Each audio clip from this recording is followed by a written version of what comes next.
This is ACOFAE.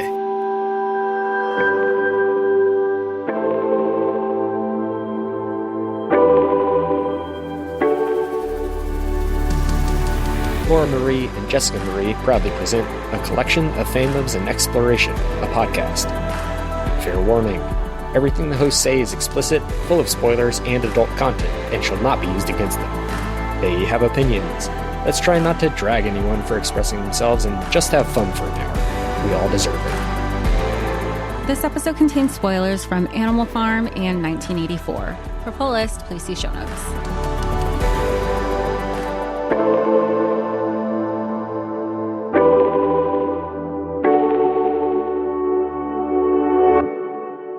Hi, everybody. Welcome to ACOFAE, your weekly deep dive into the fantasy, literature, and fandoms that we love. I'm Laura Marie. And I'm Jessica Marie. And today we are discussing Animal Farm by George Orwell.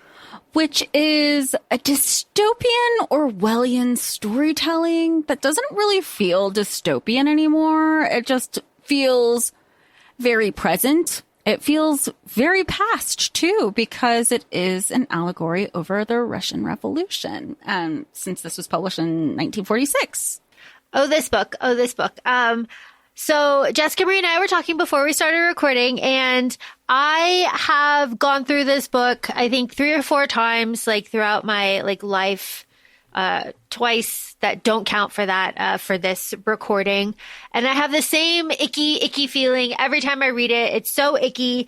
When I was a child, this was the icky boy book that we were all forced to read. And now, we're fucking living it. So that sucks too. And it's icky.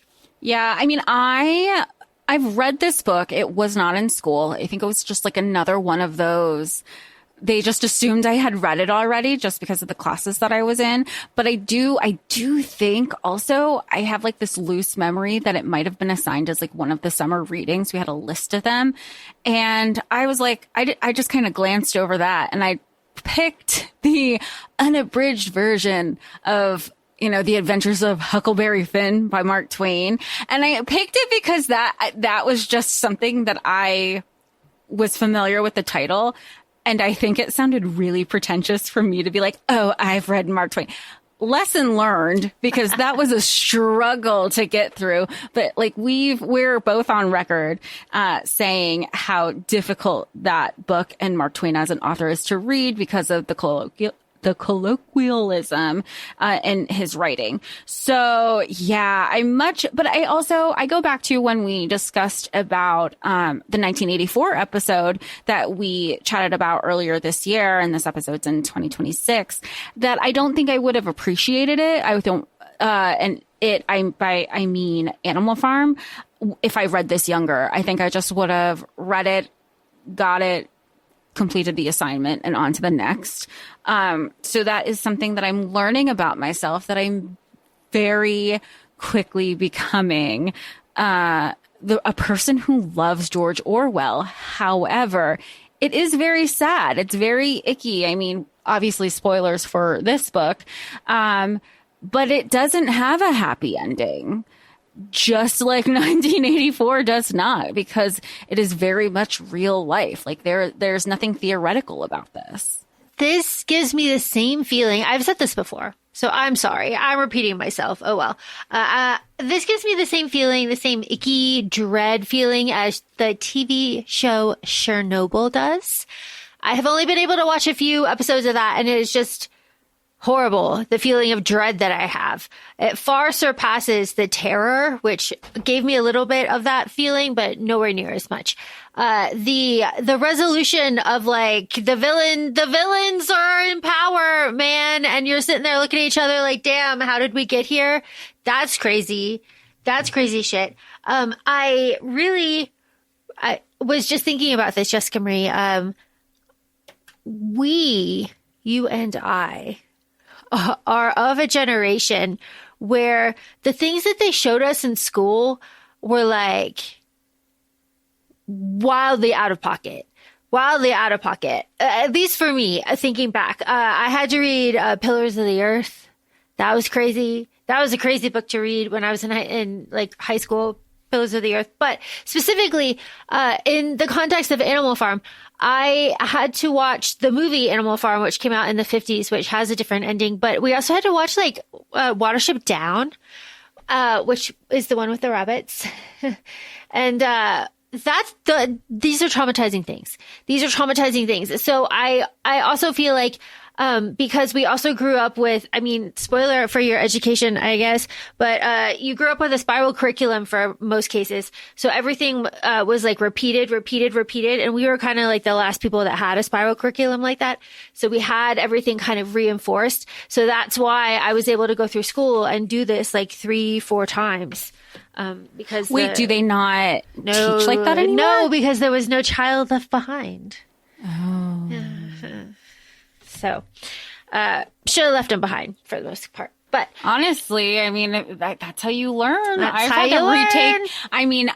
had to retake a class in undergrad for sure because I left myself behind, but I was better for it because it took me that second class to take it again. We don't understand it. We don't need to talk about our time at summer school. It's fine. We've all been there.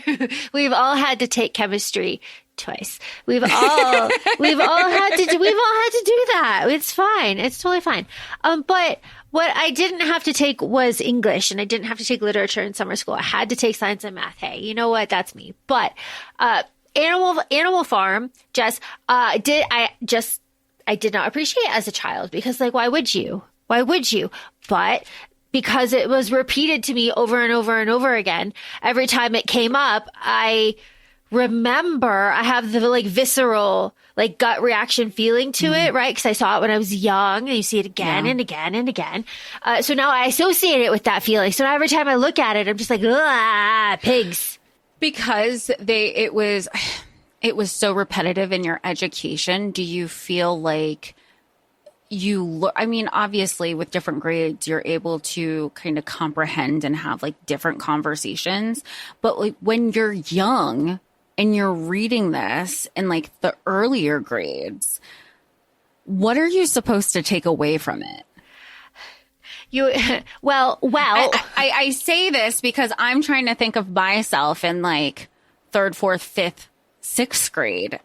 That is not where my head was at all, was thinking about politics and Animal Farm and history in that way. I'm focusing on my hyperfixations of Imperial Russia, which you would think this would be, I know, but I'm thinking in like the Anastasia capacity and like Titanic and Greek mythology, even though I think recently, like there is an allegory for Tsar Nicholas II in here. Well, yes. And you hit it on the head too, because like, I get spoiler for your 5th grade curriculum when I was a child, I guess, but, we were all learning about the Bolsheviks and the red shirts and all of this like revolution. So it was natural and easy then to point to this and be like, okay, now read this. Now come back to it. Now apply that to the lesson that you're learning. What is the same? What is the different? It's a compare and contrast kind of situation. And you just do that in different, situations over and over and over again. And I did that as when I was educating the youth. I was educating the very small youth. I would read to them, The Missing Piece and The Giving Tree. And I would read to them. It was very satisfying for me because I would do it in the very beginning of the year where they were not paying attention. They didn't care at all. I would do it after spring break. So like late April, and they were like into it and they were really starting to think about it. And I would do it at the very end of the school year and they were clinging to me crying. So it's very easy to see the my point is if it's easy to see it in a school year with children that young, like that, with that kind of material, then applying that model to, literature in general and just shoving it down people's throats over and over and over again. But that we don't do that anymore. But I mean, that's kind of also the premise of how we started our podcast too, of like, revisiting things, amongst other things. But we were like, what if we revisited things as an adult? What have we learned now that we didn't necessarily process when we were younger? So here we are. Here we are. And what didn't we process when I was younger? I didn't process the sadness Boxer the horse. I understood that he was working, but I just thought that he was not a good thinker, right? Like he wasn't like, he was just like doing all of the work. As an adult, oh my God, honey, stop, put your labors down. Let me rub on, like, you know, what do you do with horses? Like rub them down, like all that stuff. Like, oh my God, the poor thing. And at the end, oh my God, the end of Boxer in the cart never moved me the way that it does as an adult. When I was a kid, I was just like, whatever, it's almost over. As an adult, damn, because because as an adult by this point, if you buy the spin, then you're missing the point of the book. Well, that's the thing, is I was thinking that while reading, because this also isn't my first time reading it for the podcast. I did eventually read it. Was that George Orwell just has a way of, the people who understand the message obviously get it. And the people who should be understanding his message aren't smart enough to grasp it. And the thing too that I really love, before we get into, I promise we will. Before we get into this, so I have, Jessica Marie also has a physical copy of Animal Farm that this came out in 2020. It is the authorized edition by the Orwell estate. I think that is very important, right? Mm-hmm. So I have that, and that introduction is different from the introduction that is in the audio version, which I also read for the podcast. And that one is just like Animal Farm by George Orwell on audio. It's like the oil painting of the pig. It's not the AI one. Okay. Anyway, the introduction to that audio version has something at the end that I just love. So I guess in the UK, like British version of this, the subtitle is Animal Farm, a fairy story. Fairy story. And so the like back half of that introduction is talking about like why would George Orwell, a poet who is very careful with all of his words, is that an accident? No, it's very deliberate. Why would he deliberately put a fairy story? Because in America, it's just like, you know, fables, like, you know, but it's a fairy story over there. And I just love that. And that's because it is in this like other place of morality, right? Like it is this like gray space of morality where like we can't really apply what is going on. We can just observe and kind of infer a lesson from what we see, right? And I thought that was a very interesting take on this because, I mean, it's pigs, but it's Russia. It's Russia. It's 1917 Russia. So, Jess, do you want to give me like the pig, like the characters in the book, and then I'll give you who they're supposed to be in Russia? Yeah. We have Old Major. Karl Marx. So he is kind of spearheads the conversation on the farm. Revolution. He's like, there should be a rebellion. I'm fixing to die soon. I'm going to pass on all of the wisdom and knowledge that I do have so you could kind of carry on because I've learned a lot. And this is kind of the conclusion that I've come to. We have Napoleon. Joseph Stalin. Who is kind of becomes Old Major's predecessor through all of this. And by that, he self-appoints himself along with initially another pig, Snowball. Leon Trotsky. And we also have it's one of the things that I said when Laura and I first, before we started recording, I was like, Squealer, who is another pig. Is the Soviet state and media propaganda. Which is exactly what he felt like. Laura said he reminded her of like the PR spin guy. I said, he's the kiss ass of, I gave a few politician names here in the States, that I equated him to. But then we also have a couple working horses. We have Boxer and Clover. They are the hardworking Russian class. And then we also have Benjamin, who's a donkey, and he kind of is very much like, you know what? I've been around a long time. And this is kind of like this. I took him as what goes around comes around. History is a circle. History always repeats itself. I'm going to keep doing my own thing. I'm not going to work any harder, any less. I'm just going to do my thing. Because y'all will realize kind of what you're doing, and it's all going to come back in a circle.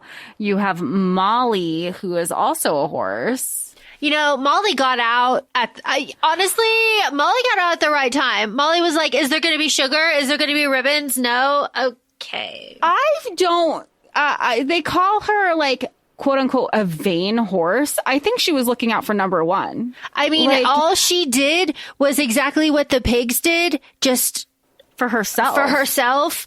Honestly, and in the beginning. Yeah. And she was like unapologetically so. At first she was like, no. And then when she realized she was getting made, she's like, you know what? I'm going to go to this other farm. I want sugar. Pats. I don't care what I kind of want to live a soft life. Y'all do you. I'm going to have this other thing that I know what I want, and that's what I'm looking out for. So I liked Molly. Honestly, I appreciated Molly. We have Moses, who is a raven. Oh my gosh, Moses. I just love Moses. Okay. So Moses represents the Russian, Orthodox Church, right? Cause they're preaching, Sugar Candy Mountain, Charlie, to distract from the misery of what is going on. But I gotta go to Candy Mountain, Charlie. That is, not something that I took seriously. I could never, Charlie the Unicorn. Yeah. I was like, wait, I had to remind myself Charlie. When this was published. Charlie. Well, I don't want to go to Sugar Cane Mountain. Anyway. It's a magical Leopleurodon, Charlie. Leopleurodon. What does Leopleurodon? Blah, blah. Okay. We could quote that forever. But the thing here is that the thing that I like about Moses is that he only pops in every now and then. He's like, rah! See, there's Sugar Candy Mountain, rah! And he's gone forever. And then I was going to say, and then he flops away. Yeah, and then he comes back years later, and he's like, rah, see, it's there, rah, rah. It's like, right. See, so when you think about it as a church, you're like, oh yeah, son of a bitch. Yeah, I just got to drop some religious knowledge. And then, woo! And then y'all do whatever you want with that. Yeah, exactly. Oh my God, exactly. And then, Mr. Jones, our farmer, that's your Tsar Nicholas, Jessica Marie. There you go. We have a couple humans who Mr. Jones owns, the manor farm, which is where all of our animals reside. And we have a couple humans later that we have some wheelings and dealings with Mr. Plinkington and Mr. Frederick. But Mr. Jones is kind of pretty much right out the gate. Cause he's the owner of all of these animals, and Old Major is really telling all the animals, you need to rise up, you need to rebel, this isn't right.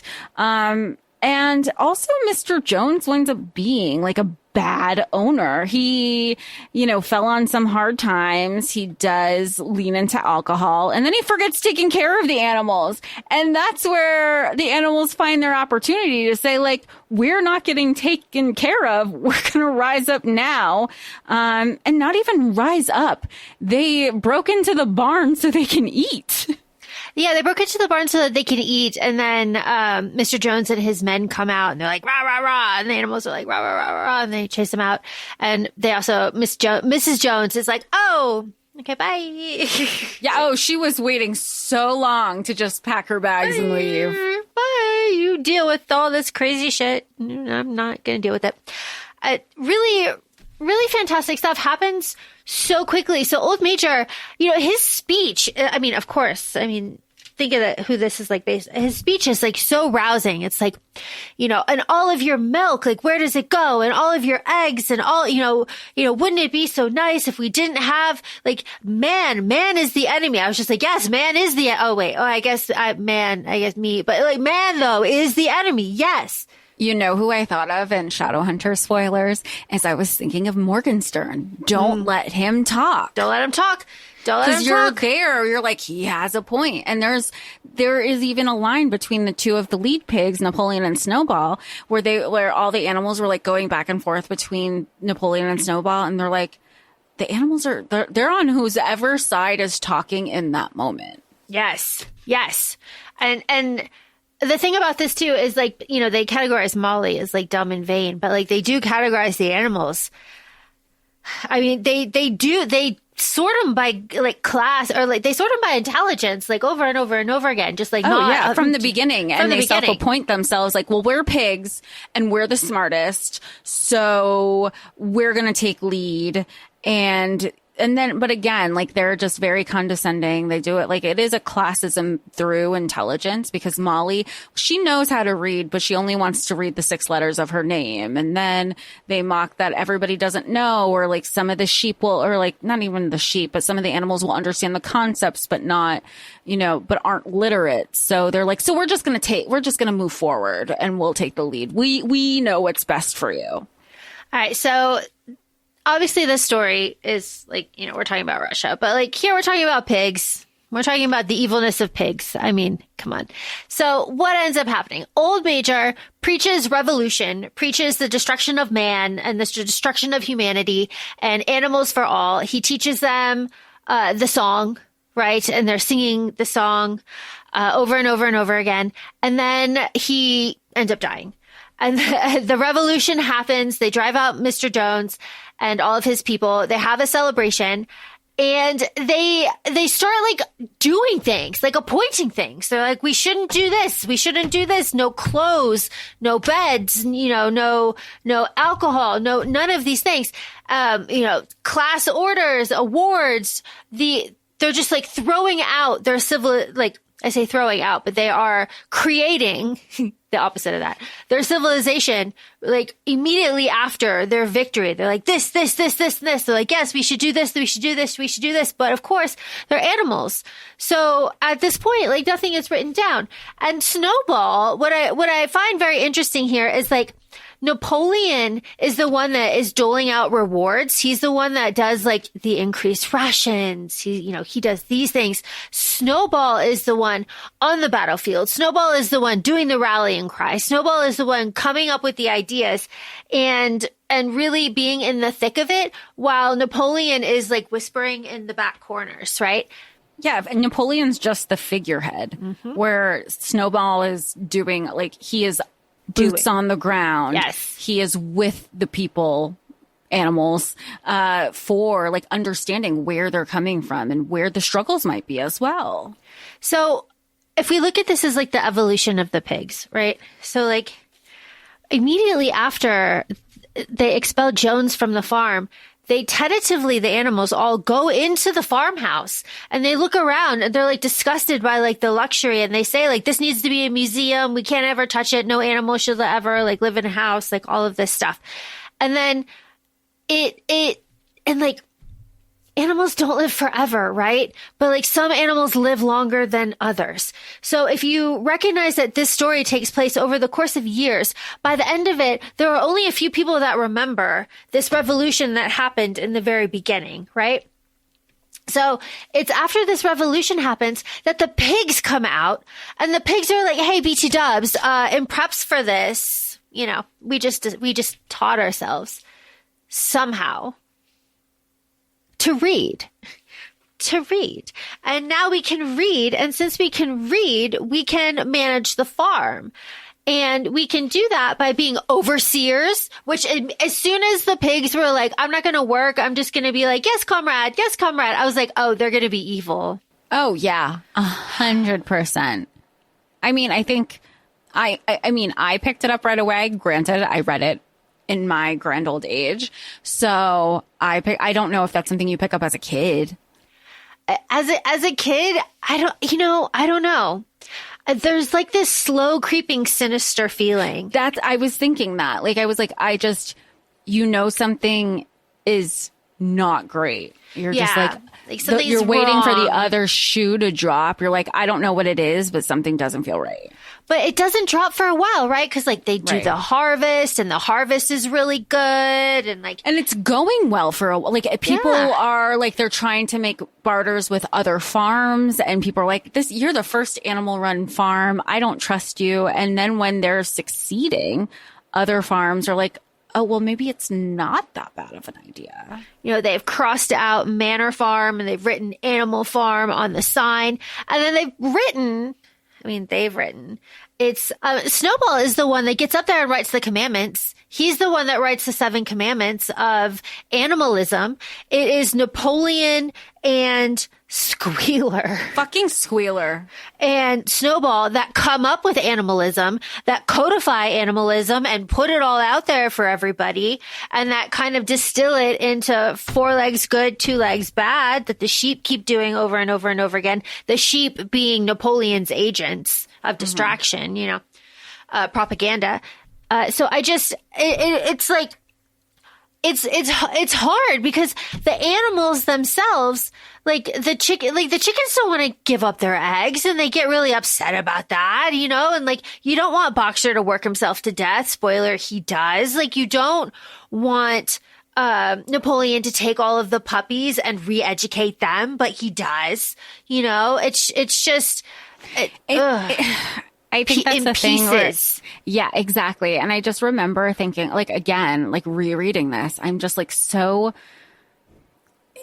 angry and frustrated. I think that's just like a constant theme that I have in my head with certain things, of when it comes to hypocrisy, where I'm like, you had set this all up and you're going against everything that you said and what people were supporting you with, because it's convenient for you, because it works for you. You're the exception to the rule. You're the exception to the rule is like this whole fucking thing, right? And that's like the whole thing with the commandments. All right, so the commandments, I have got them. There's 7. Whatever goes upon 2 legs is an enemy. Whatever goes upon 4 legs or has wings is a friend. No animal shall wear clothes. No animal shall sleep in a bed. No animal shall drink alcohol. No animal shall kill any other animal. All animals are equal. But we later find out, at least, the differences with some of these commandments, that what we see at the beginning of the book aren't necessarily what those commandments are, because no animal shall drink alcohol is actually an excess. Well, and the thing too that like it's going well for for so long is that you have this hope, because Squealer and Napoleon and Snowball are going out and like teaching everybody animalism, and they're taking the time and like teaching all the animals how to read. Like, surely if they're teaching them how to read, they can't be evil. Surely not. That's like what you're like, no, like, why would you be educating your populace? Yeah. Like, that doesn't make sense. Like, you need to keep them dumb, but they do. They spend time and they educate as well as they can. And they like preach this animalism that they have done. They put up the commandments, and so that the people that are there can read them, and they are accurate. So the people that, they are accurate, and, as it wears on, but, so in the beginning, everything is very hopeful, and you're like, oh my gosh, like the pigs are, but then they're out in the field supervising, and then, they are, doing rations, and then they're drinking alcohol, and then they're moving into the house. Oh, and then and it starts with the milk. I mean, realistically, it starts with the milk. Well, yeah, because they're, again, going back to they're the exception to the rule. Oh, well, we pigs actually need this special milk because it's really good for our brains. It's really good for our nutrition. And, we're the ones who really know how to read and write and are super literate over here. And you want us to be literate, don't you? You want us to understand what's going on. Because if we aren't ruling the way we are, because it's the fear mongering too. Like, do you want Mr. Jones to come back. And everyone's like, no, we don't want Mr. Jones to come back. You're right. Like, keep doing what you're doing. Like, if you having the milk, like, we totally understand where you're coming from. And that, again, it's just like my overall frustration with politics in general is the hypocrisy, is the double standard, is the exception to the rule. And I mean, talking about this now, I was like, this is also very applicable to corporate America. You know, you have the figurehead who's kind of, you know, quote, I'll use like air quotes, like, delegating tasks, and they're the overseer, but they're taking all the credit for the success. And then you have the people who are working really, really hard and not necessarily, you know, and then they're taken for granted. I mean, again, on a different scale. But you see that change because, again, and now I'm thinking about, you know, how language changes, and eventually that's where we get our 4 legs good, 2 legs bad, is because not everybody could remember all 7 of the commandments. So we're like, okay, well, we're going to dumb it down for everybody. Here's this, and it becomes a mantra that is easy to get everybody to rally around. And part of the propaganda campaign that Squealer and like Napoleon eventually run is that they constantly erode the memory of the core group of animals that were there. So like the core group of animals that were there at like the Battle of the Cowshed, where Snowball was like heroic, right? Like he leapt in, he fought people, he did all of this, he like did the flag, like they made the flag, the green flag with the hoof and all, you know, all this stuff. Like he's the one like rallying everything. Napoleon and his government over time erode Snowball so badly that he's a phantom in the night that comes out and sabotages things. When everybody remembers, don't they, of giving him like animal class first order, or, you know, one of their... Didn't he? Well, he can't be bad. He fought beside us. Yeah. And Boxer, who everybody respects, is like, no, I don't believe that. I don't believe that.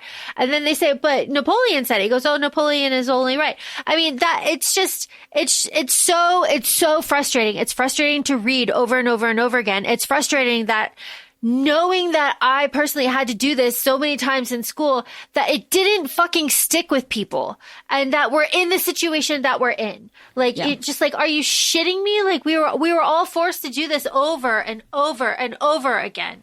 Well, I don't know if falsifying memories is the right thing that I'm thinking of, but it is like gaslighting people. Yeah, because again, I'm thinking of 1984, where we're shortening words, we're taking out words, we're controlling the message. And that's again what's happening here. I'm going to create that memory for you. This is what happened. Why are you doubting me? It's absolutely gaslighting. Thank you, Laura. And it's scary too, because now you have these debates, like the animals have divided up their society. They have all these traditions, right? They have, you know, these Sunday meetings, they have these debates, and Napoleon and Snowball fight about everything. And it's this whole big thing, and everything eventually comes to a head over this windmill decision, right? And it's this big, like, open hall debate, and Snowball is winning. He's winning, and it's Napoleon's turn, and he says, you know, I'm just not in favor of this, and he like backs away. And Snowball took that personally and starts just like hooting and hollering about it, and gets everybody on his side, and everyone's gonna vote for him. And what does the book say? There was no doubt who would win this election, you know, whatever, for the windmill. And then all of a sudden, Napoleon whistles to his secret police dogs. And they come and they chase out Snowball. And that is the last we see of him. We don't know anything about him now. No, now, like you said, he's just this like figure in the night and becomes a scapegoat for everybody and everything that isn't going well. And Napoleon basically is like, see what you made me do? I had to do this. And between Napoleon and Squealer, the two of them push this agenda of like, yes, you have choice, but like, what if you had chosen wrong? I have to be here to lead you and guide you, you know, Napoleon. And from here on out, we just watch Napoleon chip away at any sort of autonomy and any sort of happiness that any of the animals had. And he just hoards it for himself in his bid to, I mean, spoiler, I get, become human, but not in the way that you think. Just awful. I mean, this is very Odyssey, go back to your disguises. It's very, yes. This is very that. But the disguise is both. It's both. It's That's both. the thing. Yeah. Like, humans are pigs and pigs are being like, and that's really one of the final lines where like the animals are looking back and forth saying like, I can't notice a difference between the two. Because, we do have the pigs doing wheelings and dealings with the humans because it's working out. It's favorable for them. Because it's not favorable for the animals. They are not reaping any sort of reward. But they're one and the same. But this is where you have Benjamin, who's just like, I'm not impacted because he did the let them theory because he knew it, he's like, I've been around the block. And that was the thing. Nobody knew how old Benjamin was. Nobody knew how old the donkey was. And they kind of dismissed him as the quote unquote crazy old man who doesn't know anything. But he's seen it before. And he's like, I gotta let it play out because but that's also the, like how we said, it's like when you feel defeated, when you're up against these things, you're like, I am one person going ahead these figureheads and nobody's going to listen to me. And I've been through this before. I'm going to take a step back this time. This isn't my battle anymore. And none of those approaches do anything or impact or have any sort of change on the situation, right? No. Nothing happens. So Benjamin's apathy doesn't do anything. Boxer's hard work doesn't do anything. It just reaps. They're just reaping. All of their hard work is going to a different master. It's just called the pigs. Yeah. And that's where, and that's really this, I know your really sad scene is Boxer. But I think it also when the pigs come out on two legs, that breaks That's horrifying. me. That's a horrifying scene. Yeah. And I feel and it's that moment where it's that, oh, we fucked up with our vote. And you're like, well, it's great you recognize it now, but nothing you can do about it. We're stuck here. Because not only are they coming out, the pigs at the end coming out walking on two legs, they're coming out holding whips. And the whips and the nose rings and all of that stuff was one of the first things they got rid of. In the revolution, they threw them down the well. So this is, again, it's a full circle moment. The slaves become the masters become the slaves. It's the whole thing again. So from the point where Napoleon chases off Snowball, he starts to build his empire and consolidate power, and he does it quickly. And he has, 9 dog bodyguards that are completely loyal to him. Again, that's the secret police because Russia.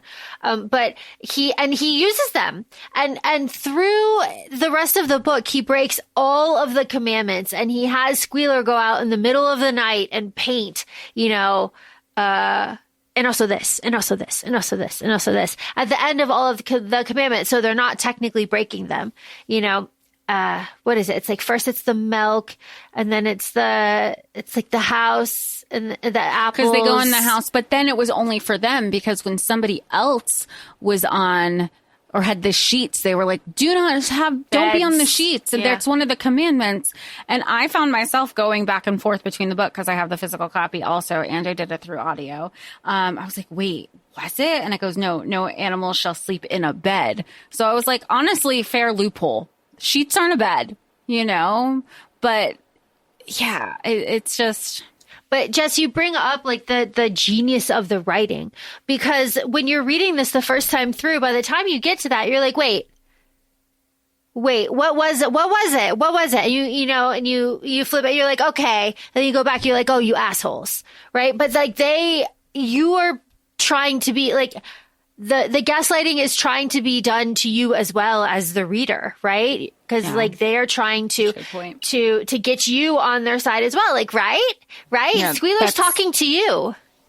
Yeah, that is set. But again, you as the reader recognizing this, anybody who's reading this and understanding it the way that needs to be read, this message isn't for us. This message just riles us up a bit more because we understand we're the ones who aren't ignorance is bliss, you know? And my second read, again, frustrated, I'm kind of sitting here like, do politicians just pick this book up and use it as a guide?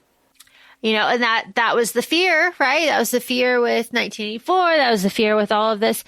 Spoiler for everybody, we're going to be covering Starship Troopers. So watch out for that because we're going to be talking about a lot of fascism. But I was thinking, Jess, when you were talking about how important it is that you and I are talking about this book in our big old age. Because I got to tell you, I would not be building this windmill. I would not be building it the first time. I would not be building it the second time. And I damn well wouldn't be building it the third time. And when Squealer came to me and, you know, and he'd be like, we can build 6 windmills. I'd be like, who the fuck is we, bro? Like, no, I am not built out. I am not built for this sort of situation. I think I'd be a revolution leader. Yeah. I mean, I'd be Molly. Honestly, just eating on my sugar cubes. Yeah. Does my hair look cute? Do I have sugar cubes? I don't want to, not that I don't want to rebel, but not under these conditions. No. And because it's not rebelling anymore. You're just serving surviving. Yeah. You're just surviving, which is how they do it, right? Like you get just enough. Just enough, and then a goal to work towards. And once you reach that goal, it'll get easier until something else happens. Like that's how you control a populace. So like the animals are starving and they're tired, but they're happy because like they don't have a master. They own the farm. It's all theirs, right? Like the beauty of it, like the beasts of England, like we can sing the song together. We're united. We are the only ones like that. That feeling of revolution carries them only so far as the fucking executions that happen right in front of their fucking faces. That I think I forgot the first time around. I clearly did. And then I go, what the fuck is going on? And then when they were like, and then they just get, sorry, let me collect my thoughts. When they were seeing it happen and then they're thinking, okay, let me confess. And then the confessors were still getting impacted. I think that people just at that point, animals didn't know which way to go. They were kind of like, yeah, if I confess, I may or may not lose my life. Cause that's what it was. It was a luck of the draw. Some people, or they like made up confessions. Cause all of a sudden everybody's like, Snowball was the voice in my head. I was like, Snowball hasn't even been around. Yeah, Snowball has nothing to do with this, you weirdos. Like, he's not on this farm impeding the timber sale. He's not on that farm eating all of the eggs, impacting our, you know, like, he's just this phantom. But like, again, as the animals die, because animals die, like the hens die in protest of the eggs, like 9 of them die, and they barely have enough chicks to keep their population stable. Like they're not doing well. The pigs have started drinking because of course the pigs have started drinking. We learned that Napoleon cannot deal with a hangover. He thought he was dying. Fair. I've been there, buddy. I get it. I'm not issuing proclamations though. I'm doing that shit in private. But I like his backyard runaround in a hat. That was fun. Yeah, when he's wearing human clothes. Mm-hmm. But like, that's the other part where I don't know. Some of the animals aren't picking up what is happening again till it's too late. But I do think there's a level of survival, which is also, if we want to be reflective, when, you know, there are other, and I'm speaking as somebody in the States, there are other countries who will look at the U.S. and be like, why aren't you doing X, Y, and Z? Or there are people who are here and, you know, we used to question history, like why wasn't anything done?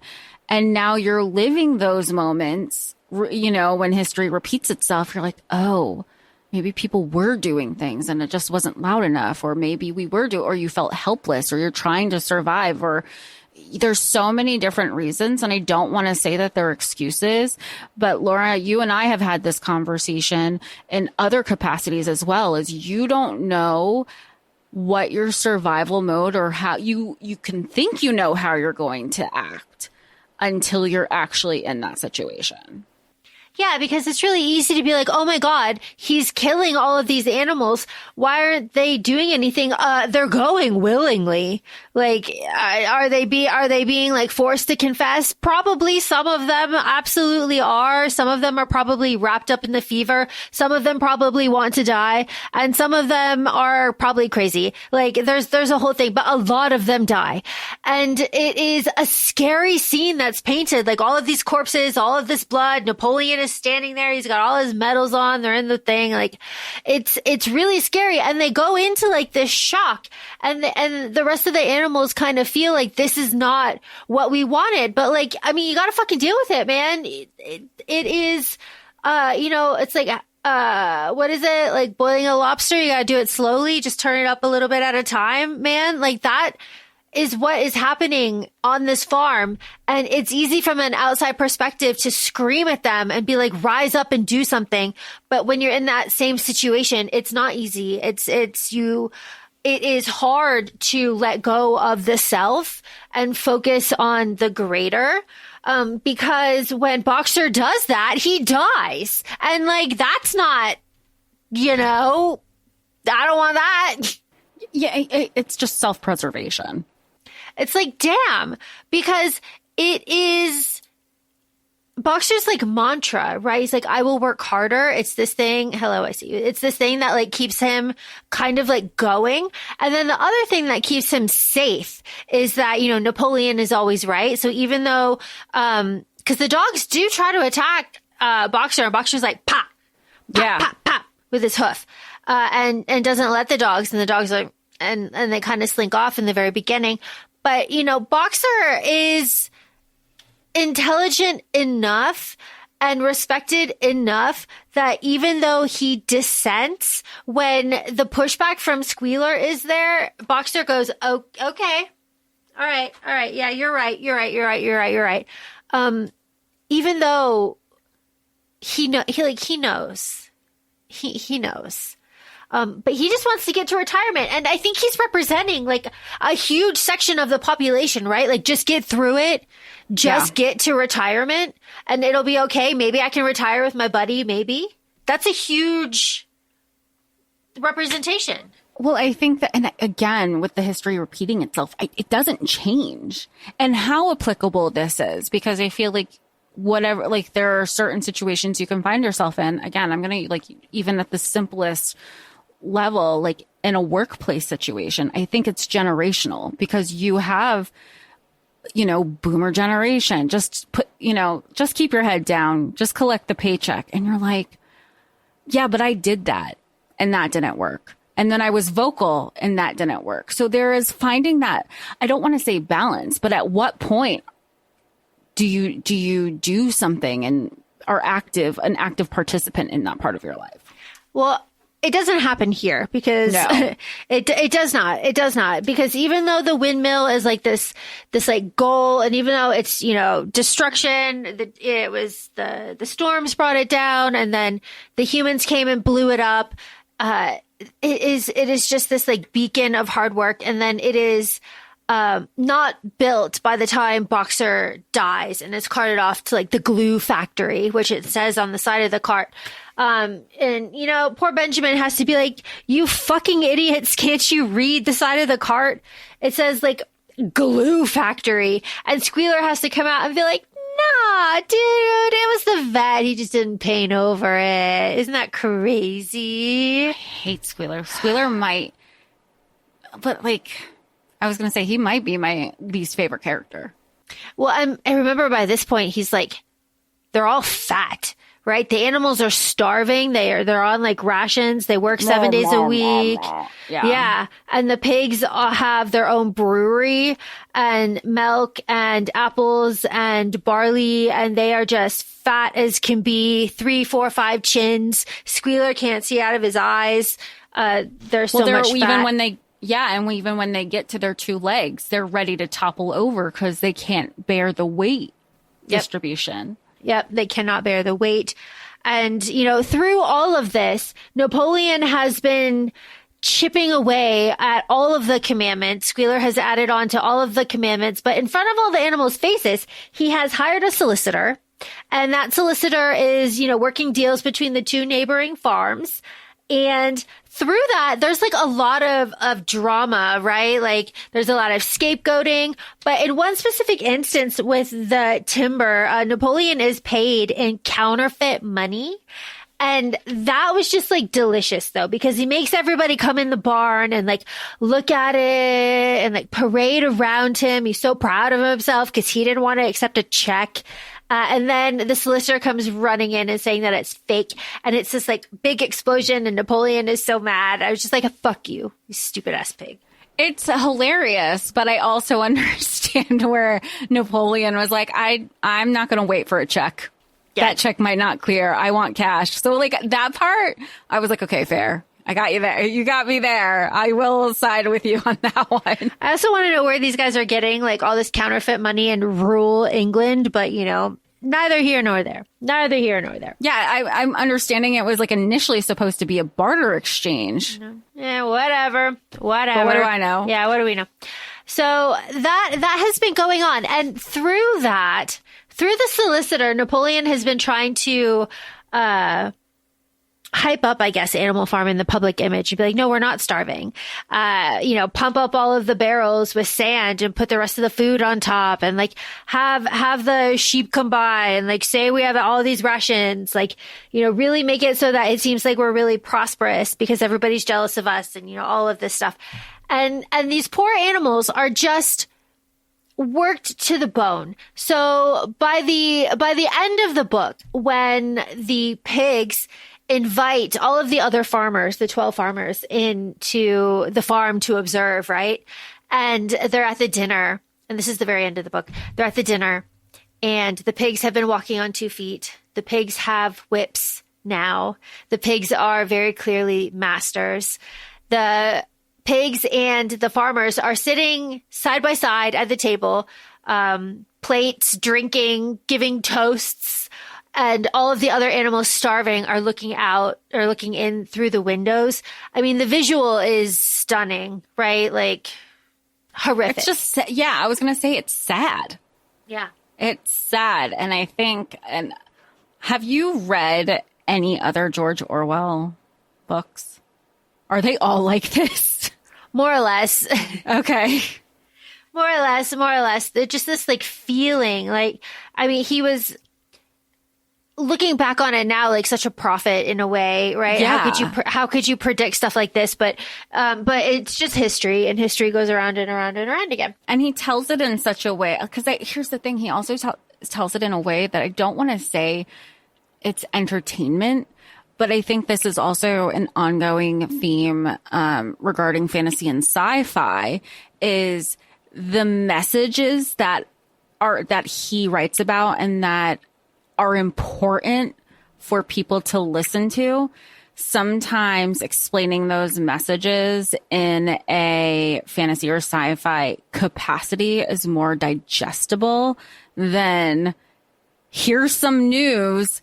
It sucks. Aaron Parner. And you want to get this out to like the broadest audience possible. Right. It is just a shame then that, again, just as you said, Jessica Marie, so brilliantly, the people that need this can't understand it, and the people that don't need it are using it as a guidebook, just like 1984. Okay. At the end of this, we are pigs. We are standing up on 2 feet. We are the masters. We're wearing clothes. We're at a dinner party. Napoleon listens to the farmer give a toast and is like, ha ha ha ha ha. We used to be enemies. Ha ha. We're friends now. Ha ha ha ha. And then essentially he goes, we're changing it back to Manor Farm because we're not animals anymore. Like that's the original name. It's going to go back to Manor Farm. Ha ha ha ha ha ha ha. And the animals outside are like, oh my gosh, whatever. And they start to walk away. And then the pigs inside with the farmers go back to playing cards, and they hear like this drunken like argument happening between the pigs and the farmers. And they go back to the window and they look in, and that's the end. That is the line. That is 12 voices were shouting in anger, and they were all alike. No question now what had happened to the faces of the pigs. The creatures outside looked from pig to man, and from man to pig, and from pig to man again. But already it was impossible to say which was which. That's the end of the book. Hopeful? No. Cheerful? No.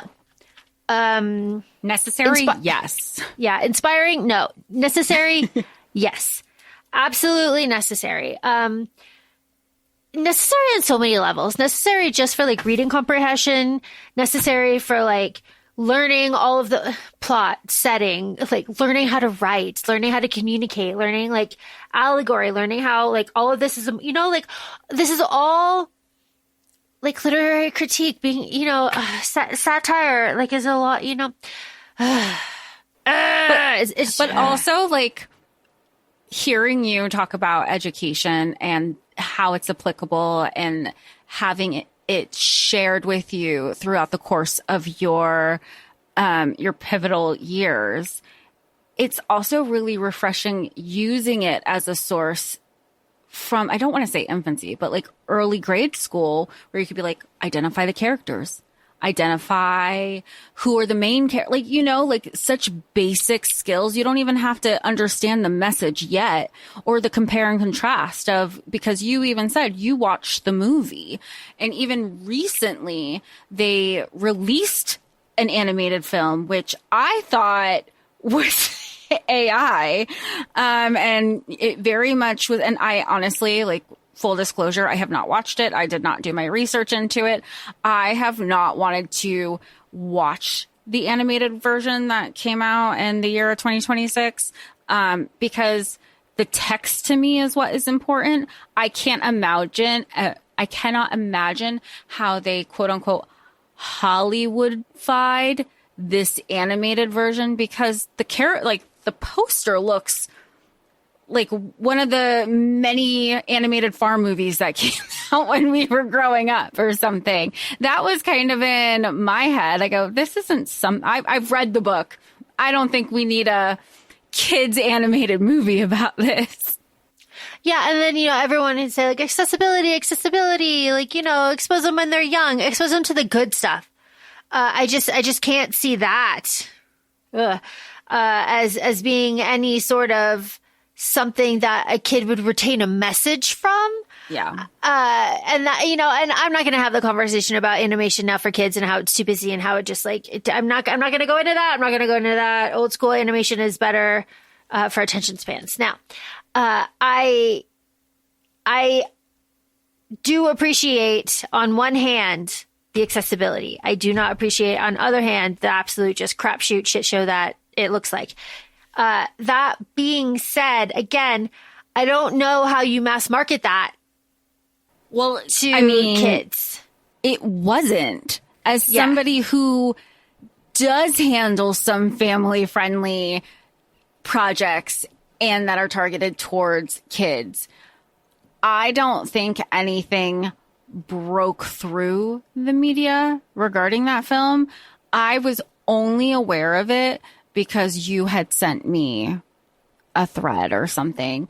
And I go, what? And then I had happened to go into the movie theater, and I saw like a quick stand up tucked in a corner somewhere. I go, oh, it's really real. Like, I still didn't believe that you sent that to me. I was in denial, and then here we are. So I don't know if you can say it was mass marketed. I mean, it was a mass market fail. It was best mark or fail. Stick to the book. I think if anything, you can go the Watership Down, with this and go through the old movie and do the compare and contrast. I think there's a picture book that you can get with this that would get the point across in a family friendly way and still, kind of get the same message that everybody could enjoy. There's lots of ways to make this accessible. But the way to make this truly accessible is to teach literacy. Teach the kids how to read and how to understand. Fuck sight words. Actually do it. Do it. And then leave the child behind. Then leave the child behind, fail them, incorporate public shame, and everything, kind of rebuilds itself. And we don't have to keep screaming about how history is repeating itself. Because how, when this has been out for so long and people know what this is, even if they don't really know, they have it's in the communal lexicon of things. That's what I was going to say, because even when prior to me reading this, because it's only really within the last few years that I read it for the first time, I knew the reference and context when people made this a reference in any sort of conversation. I knew it was ominous. I knew it was not a good reference. Yeah, it's just, it's just one of those things. It's one of those things. And here's the other thing too. I would be interested in seeing how old of a copy can be found of this and snag that and hang on to that. Cause this one's from 2020 and what was that story just recently about how Amazon is scanning all the classic books and then burning them and then training AI? So keep your classic books, keep your old books, go to old bookstores, buy the stuff there, be sustainable, and really focus on the really important literature, because it's going to be a Fahrenheit 451 situation before we know it, and nobody fucking wants to memorize everything like that. That being said, feel free to follow us on Instagram. We're at ACOFAE Podcast. We're also both on TikTok, ACOFAE Laura and ACOFAE Jessica. And please rate us 5 stars on any of your listening platforms. We'd so greatly appreciate it. Thanks so much, and we'll talk to y'all soon. Bye. Bye.